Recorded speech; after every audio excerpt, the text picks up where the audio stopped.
Hi, I'm Dorothy Godin, broker with Remax Crown Realty, and welcome to Thursday Thoughts.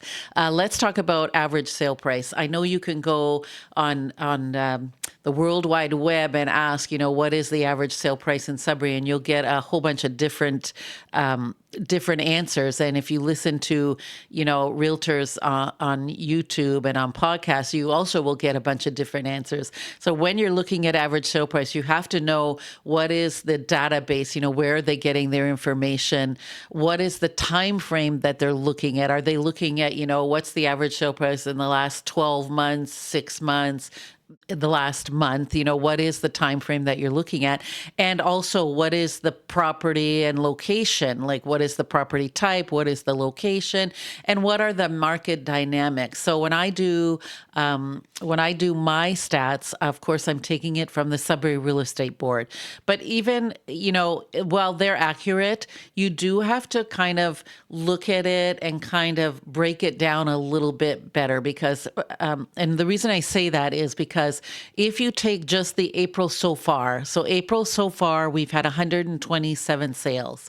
And if you ask the system, what is the average sale price? It says it's 553,426.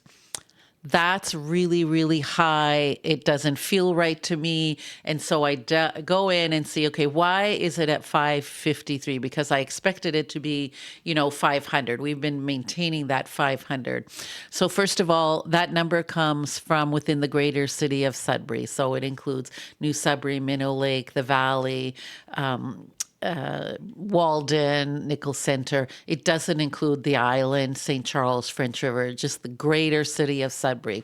And when I look into that, I see that there were 7 properties in the month of April that sold for $1 million and over. And that, given that fact that there were 7 properties that sold $1 million and over, this is why the average sale price came out at 553. Those 7, even though there are only 7 sales, because they're over $1 million, they kind of screw up the average sale price. So if I take away those 7 and say, okay, for the month of April, what under $1 million is the average sale price, it came out to 504,919. And that is a more realistic average sale price now. So when I go in to sit with a seller, I'm not telling them that, the average sale price, is 553. I'm telling them it's hovering in that 500 and is basically at 504.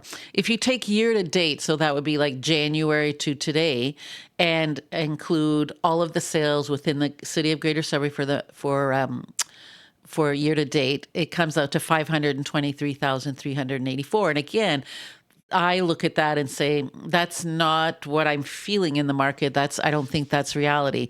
So I go in and I take out the properties that sold over $1 million year to date, and the average sale price now comes to 501, 586, which is more realistic. So it's very important when you're sitting with a realtor and they give you, here's the average sale price, you need to know, number one, where are you getting your data? What's the time frame? What is the location and property types you're looking at? And what are the market dynamics? Right now, for the most part, we are still in a seller's market. We have actually less than 1 month of inventory within the city of Greater Sudbury right now. That under 600 still is doing very, very well. So it's just very important when you're sitting with your realtor to make sure that your realtor is breaking down the average sale price to what is important to you. So we can even break it down to, if we're working in Minnow Lake, we can look at, okay, here's what's happening in Minnow Lake. As I always say, real estate is hyper local. So that's it for today. I hope everyone enjoyed a great long weekend. As always, if you have any questions, you can reach me at Dorothy Godin at remax.net or 705-561-2360. The spring market is definitely here.